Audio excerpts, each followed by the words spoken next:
We have 3 boys. Isaiah is 10 years old. He has always been energetic, fun, outgoing, just been the life of the party. And I think his younger brother, he's 4, he picks up on a lot of that. They love to dance, they love to sing, they love to be jokester, you know, just the center of attention. And Josiah has such a sweetheart. Philip, he's 2. He is not as rambunctious, like they're a little more on the wild side. He's more calm and just always happy. We are nervous but excited to finally have a little girl in the family.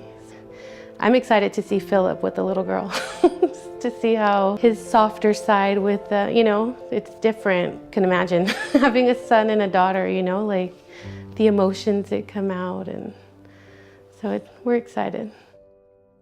When Josiah was 1, we were pregnant with our 3rd child. The baby had stopped growing at 16 weeks. We lost our 3rd baby. We made a choice to deliver our child so that we could hold him or her. We don't know if it was a boy or a girl. That was the hardest time of my life, really having to deal with delivering your child, holding your child, and having to bear your child. I'm definitely still dealing with it.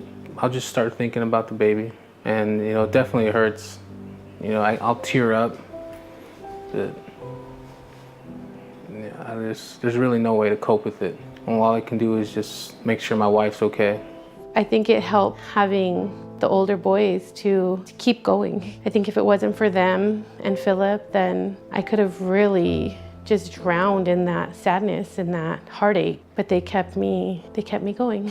They gave me a reason to get out of bed and put a smile on and just continue with our day. Kind of brought us a little closer together, and I know that something like that can really drift you apart. We just found strength in each other.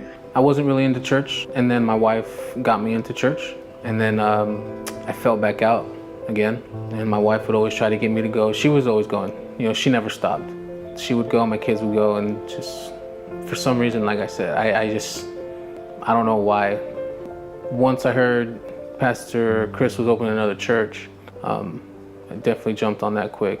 Getting connected at our city church together as a family has just really put something more in me to want to make sure that they see that we're not just going to church. We're not just hearing about God at church. It doesn't end there, you know? So I want to make sure that it's a daily thing for us. Well, with another kid coming in, it's definitely a stressful thing to think about. We're down to 1 vehicle, so I'm trying to, you know, I've been working, busting my butt trying to get to that 2nd vehicle and everything, but it just seems like one thing after the other happens that I got to take care of financially. I feel like I get, you know, 2 steps ahead and then I'm 10 steps backwards again.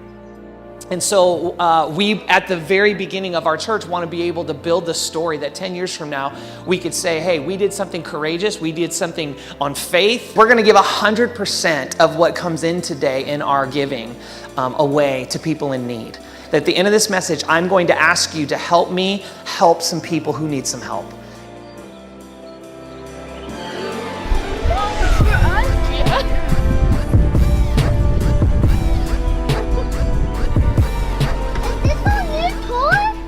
And so as we looked into it, this name of the Romero family kept coming up again and again and again.